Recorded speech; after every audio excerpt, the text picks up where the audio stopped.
Hey, we're here with Ben and Ryan from Band of Horses. Thanks so much for taking the time. Really appreciate it. So welcome, man. It's great to be here.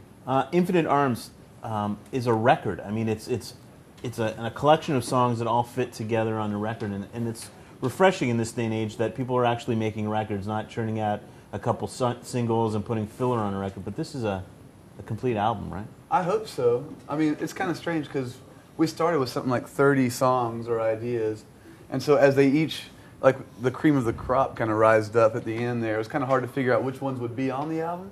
So with all that stuff, it was kind of hard to tell, like, do these all sound cohesive together? You know, but hopefully they do. Is there a lot of pressure on you guys from the indie community or the blogosphere to? Do you even think about Pitchfork or Stereogum or any of those blog sites when you're making music? Because, you know, for a long time, the last two records, you've been sweethearts of those blogs. Do you think about that stuff at all? I personally don't until like someone tells me like, hey, did you see that thing that was on that website or whatever? Yeah. If I ever look at it, then it's usually a bad idea. So I try not to look at that stuff. Yeah, so when we're making the music, definitely not. No, Yeah. no. It's only after the fact, and even then, it's still like, oh, who cares? Even when Whatever. it's good, Yeah. you know, even when it's like the people are complimentary or harsh to you, it can just, I don't know, it can affect you too much. So try not to take the highs too high or the lows too low. Yeah. You've moved from Sub Pop to Columbia, which is kind of like this indie going to a major record label. Is that stuff that your manager worries about, and you guys don't get involved with being on a major label and what kind of impact? Our manager made us do it. So Yeah. no, I'm just kidding. No, I mean it just seemed. I mean, honestly, this album was so different for us. The way we self-funded it, ended up self-producing the thing, and we were in the driver's seat the whole time making this record, and it just seemed to be the right configuration, the right deal, and yeah, we ended up on top in the end with it. So I ain't worried about anything. Now, you said it's self-produced, but Phil was along for the ride too, right? He was in the beginning, but Right. because we were taking our time with this record, like we would go in for a little, like a 2-week period, and then go on tour for a while and try to keep the money coming in so we could keep recording. But by having sketchy recording dates, we couldn't always have Phil there because he had to work on other stuff as well. So all of a sudden, it's like, oh, Phil's busy. Let's go in and try it ourselves. And that ended up being really liberating, and so then we decided to just do the rest of it ourselves. And you didn't record in one place, right? You recorded around the United States in different spots? What happened, Ryan? We started out in Muscle Shoals, Alabama, Ben and Ira. Yeah, we started out trying to just knock out a record there and just kind of flesh out all these ideas we had. And that didn't work out too well, so we ended up going back to Asheville, North Carolina, to record where we did the last record, Cease to Begin. It was kind of like just old stomping grounds or whatever. You know, we kind of fell back at the session started resembling the Cease to Begin session, so it wasn't like we initially planned to just knock the thing out. We actually took a pretty good while to do it, you know, and really focus on it. And then Ben did the vocals in L.A. We went out there and met him to do a couple vocals and stuff. So I think there's only 3 places that we tried. Actually, none of the Muscle Shoals stuff was kept for the record. It was just basically like an elaborate demoing session. It turned out to be, but it you know, it proved, you know, to be The best record ever. I mean, wait. On My Way No, Back Home was recorded recorded in L.A., right?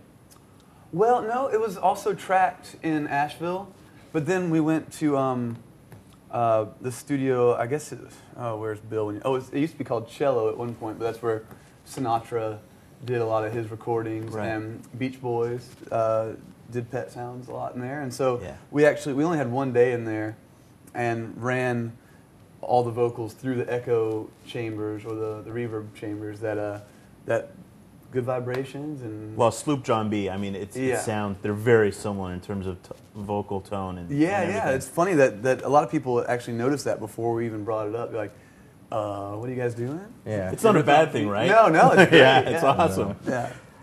There's a lot of, I mean, you know, Ryan, you brought a song to the table. Tyler brought a song to the table. Even Bill brought a song to the table. Was that important for this record? So, sort of, I mean, you guys have been playing around on the road together in this configuration for a while, but was it important that everybody contributed to the record in that way with songs? Absolutely. I mean, for the first time in the band's existence, it really is like a band, you know. I mean, we've always had people coming and going, or people that were just kind of hired guns here and there. So the fact that we finally became this band, it seemed like it was about time to have a coming out party for it. And so we just, we did 2 records that were pretty same-ish, you know, and a bit one-man showy as well. So it seems like a logical step to finally get to utilize the tools of these brilliant guys that are with me.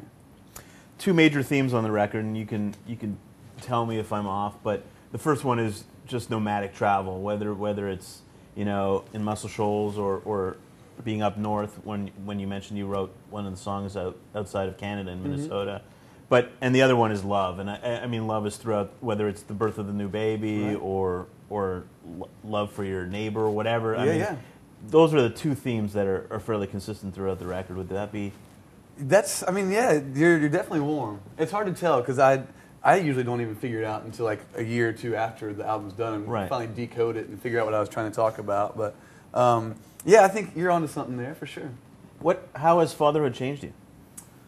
Well, I don't know. I guess, I mean, that you know, when you have a kid, of course, it's just the most incredible experience in the world. So it's changed me probably in the best ways. Right. You know, definitely more on the ball, I guess, these days. But I don't know. Let's do some coke and talk about it. You guys are doing a ton of touring, and I imagine that you're listening to stuff in the truck, or not in the truck, but on the bus. Mm-hmm. What are you guys listening to? What are you digging right now? What are you liking, Ryan? What have I listened to? Some Josh Robertson, The Hinges. He's a good friend of ours from the Carolinas who just recently opened up a couple shows for us. I was listening to him this morning. Cool. Last night, I don't think I listened to anything. What did you listen to? I keep coming back to that song by the Spinners, the Rubber Band Man. Oh yeah, really? Yeah, it's like my favorite song right now. I keep playing that over and over. And Chad Van Galen, who's Canadian, I think from outside of Calgary. Yeah. Listen to a lot of that. Cass McCombs. I don't know, all kinds of stuff. It seems to never stop. The Waylon Jennings DVD in the bus. Yeah. Wow, that must be cool. Yeah. There seems to be, and you know, it's hard to put things in a box and categorize them and whatever, but there seems to be a hotbed of music coming out of the South, the Carolinas, you know, and further south.